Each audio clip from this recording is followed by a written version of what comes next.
Using Wi-Fi without NordVPN could mean sharing your private stuff with more people than you think. NordVPN. Online security starts with a click. Find the best cryptocurrency investments, check out Token Metrics, use my affiliate link for a discount. Throw away the ideology, throw away the playbook. This is not about left, right, green, blue, or purple hair. This is about whether or not you want to have a world in which your child is going to be free to find their bliss within the division of labor. Because as far as Klaus Schwab is concerned, you're just a useless, that child is a useless eater. But a few weeks ago, there was a meeting in a little village outside York. Now, York is a beautiful English town inside a fort. It used to be the old English capital of Northern England. Beautiful city. So it's not a town, beautiful city. And there's a village just outside called Linton-on-Ouse. Linton-on-Ouse has 700 inhabitants. And it's probably hundreds and hundreds and hundreds of years old. English village in the countryside. This so-called conservative government is depositing 1,500 single men, asylum seekers from Iraq, Syria, and Afghanistan in Linton-on-Ouse. Now, you can't, I am furious. You should I'm a Muslim. I want to take care of people, but where do you go depositing 1,500 people in a village, Muslims, single men, in a village of 700 local people? Okay, put a couple of handful of families, right? Or maybe, split that 1,500 up if you're going to have them and put them in Birmingham and London and Bradford and Manchester with their services and jobs and mosques for them and everything. But what is that going to do in Linton-on-Ouse? It's going to tear at the ties that bind us. It's going to tear at the social fabric. You're going to have people who are understandably going to be livid. And what are those men going to do? Hang around the streets of this village in Linton-on-Ouse where they're outnumbering the locals 2-1. And this is the Tory party, the Conservative party? And getting fact checks from the Tory party so that they don't actually have to go to work. Oh, no. Yeah, absolutely. It's called zip in the United States for years. That's how they turned Minneapolis into the shithole that it is. Tom, but it's a conservative constituency. That's the other thing. It's like, what? Okay, because the Tories are vandals as well. Yeah. They're globalists, Rich. That's right. There's I know that's your point. That's the point that I'm making, right? It's everything they're doing is to divide and rule, to separate us, which is why it's so important for people everywhere to unite around autonomy, peace, respect. You want to go and wear whatever you want to wear, fine.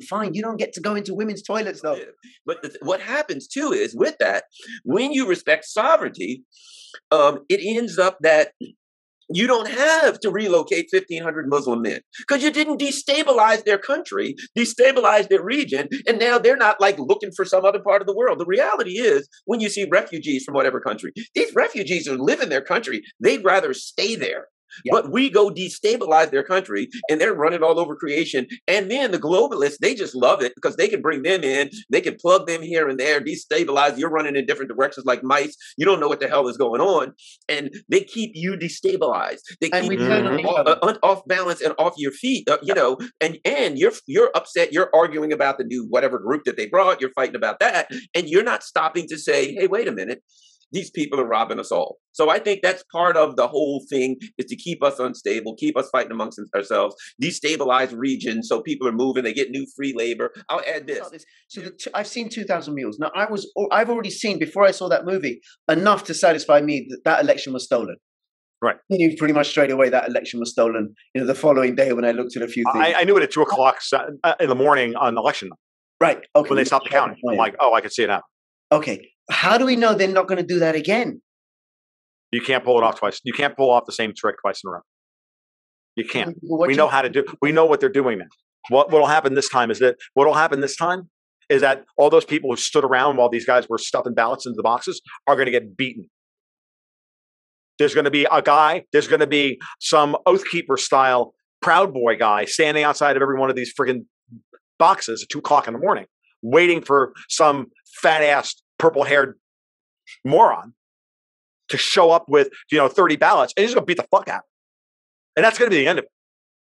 And it's going to happen at every Dropbox in Georgia and every Dropbox in Pennsylvania. Because I got news for you. They can hire 50,000 of those people. They got to hire people to do that at $1 a ballot or $2 a ballot. These people aren't ideologues.